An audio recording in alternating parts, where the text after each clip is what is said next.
meetings.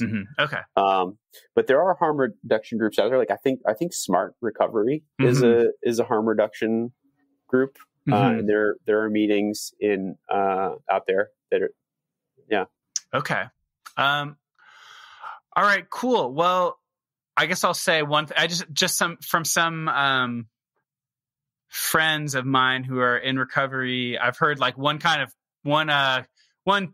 of the COVID era is folks are able to go to meetings that they're able to go to the meeting that they used to go to like 5 years ago before they moved, and reconnect with their old recovery community and have a little bit of a reunion. So I imagine that things being more accessible online could be good for some people. I haven't done this myself, but I've heard about people like doing like the world Zoom tour of recovery and just tuning into meetings around the world just because now you can.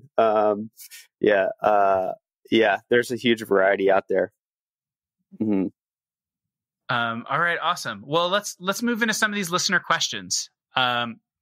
So our first question is from a 39-year-old skateboarder in Bushwick. He writes, "Dear Shredder, with all that we are going through, I feel like everything I love to keep my sanity is being taken away from me. Skating being one of them. I'm afraid to go to skate spots because I don't want to be around a bunch of others. Not everyone is taking COVID as serious as they should be. You can watch yourself, but you can't dictate what others around you are doing. I'm just afraid of being around people now. I try to keep my mind occupied, but there's only so much I can do while being in the house. Sadly, it makes me want to drink more when I just pulled back from drinking a lot. What should I do to keep my mind level? Sincerely, trying to stay level."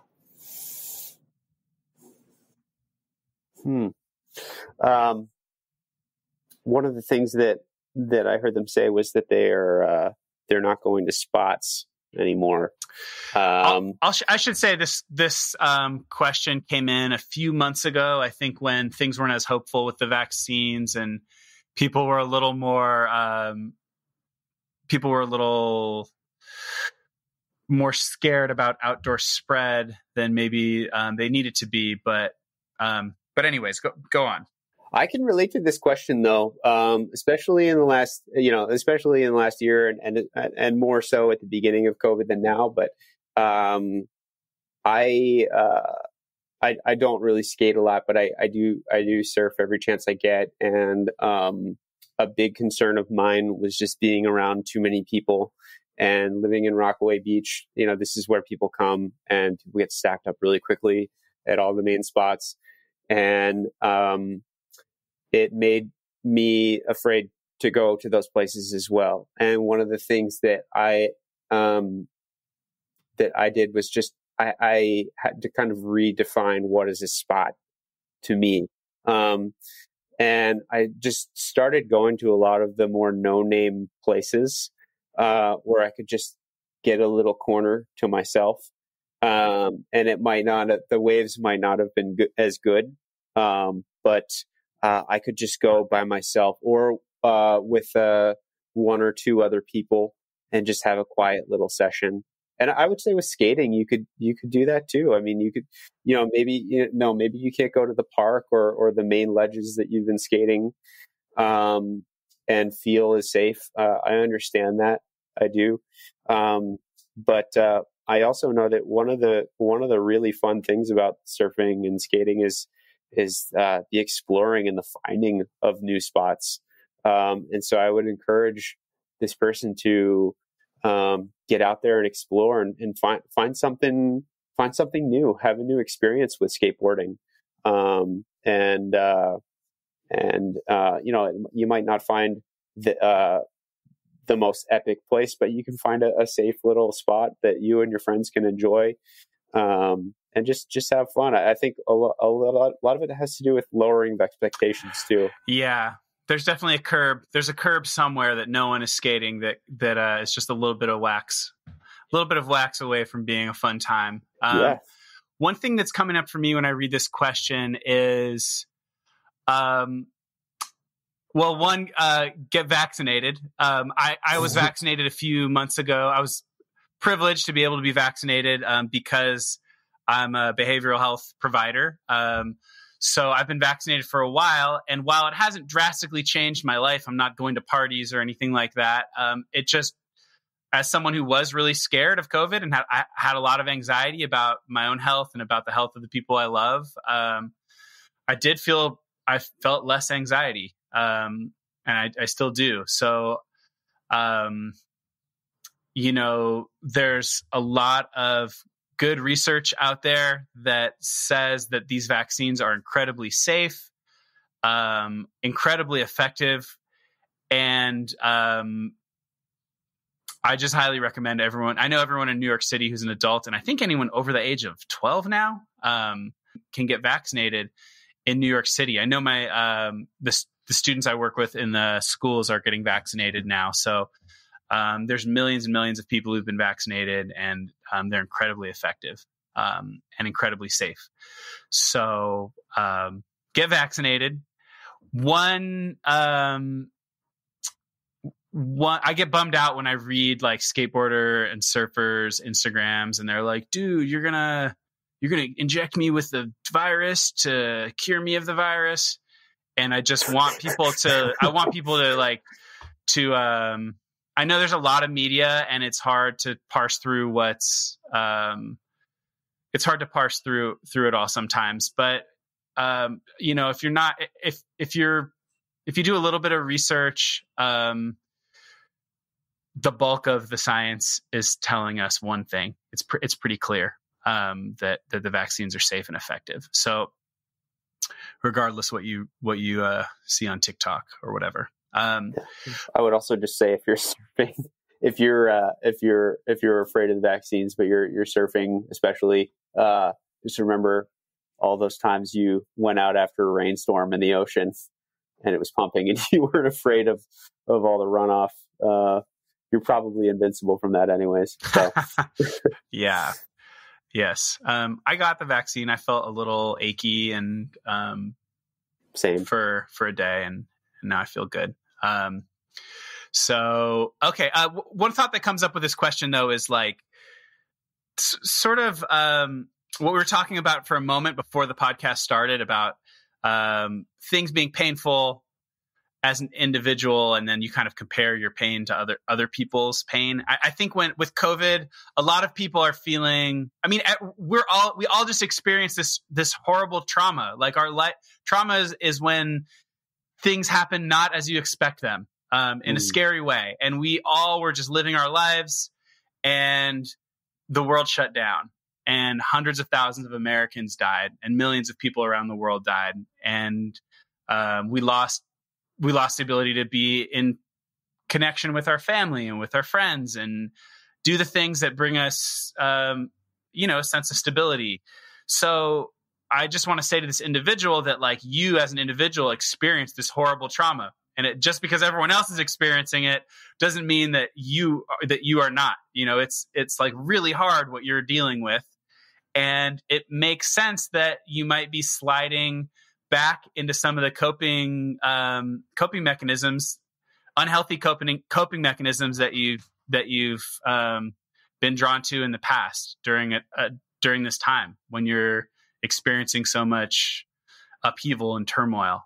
So I just want to sort of normalize it that it would make sense that if you've been trying to cut back on drinking, that this is a really hard time to do that you might be really triggered to use and drink during this time. Yeah, isolation and drinking too just go hand in hand. And so I would say to that person, if you're worried about sliding back into those more destructive patterns,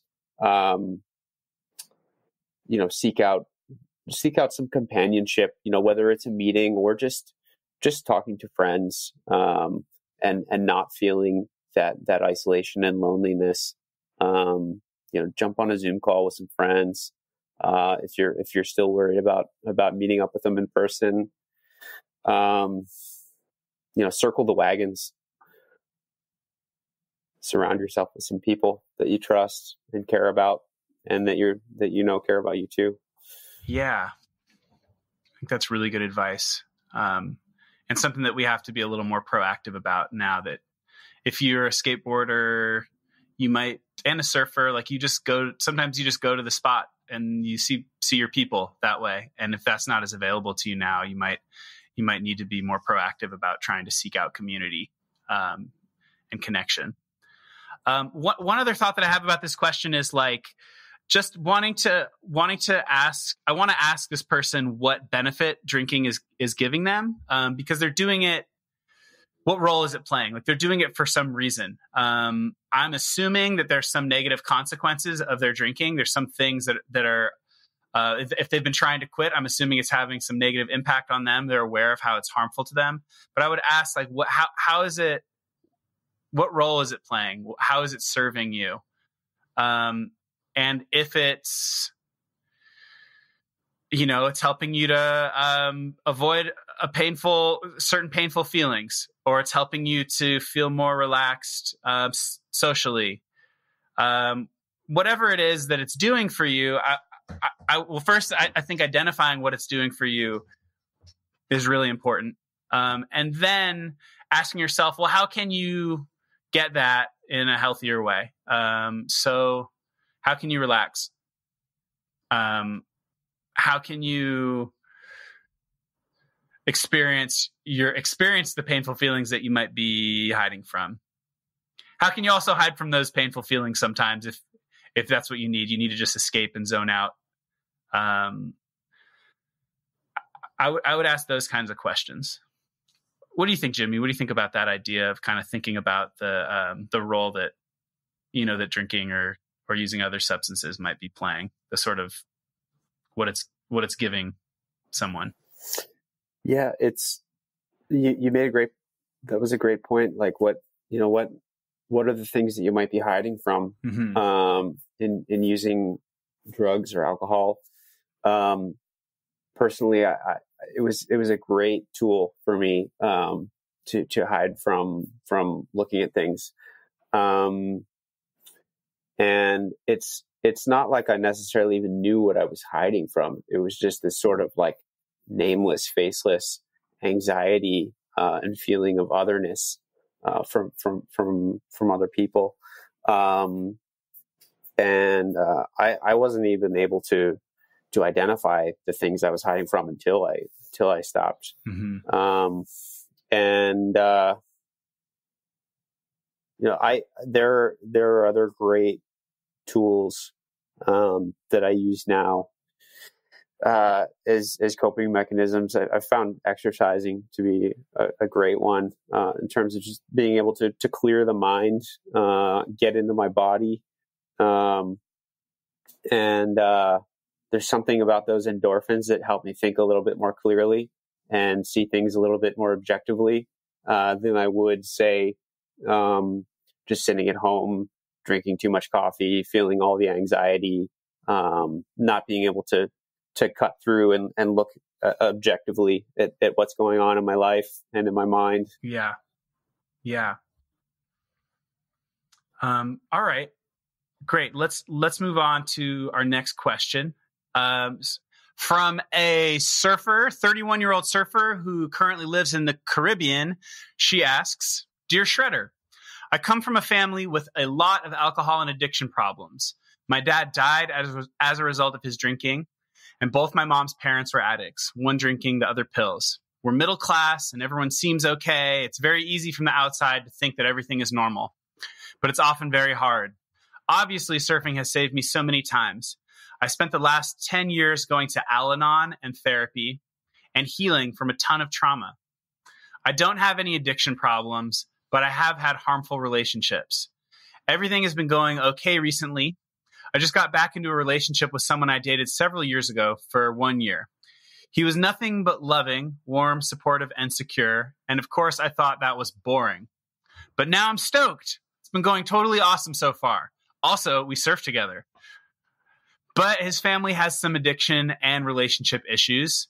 I'm afraid it will come out in our relationship, even though I'm a lot better and he's very gentle and mellow and stable and loving. How do I deal with those fears? How do I make sure that I don't replicate unhealthy generational patterns? How do I really know my partner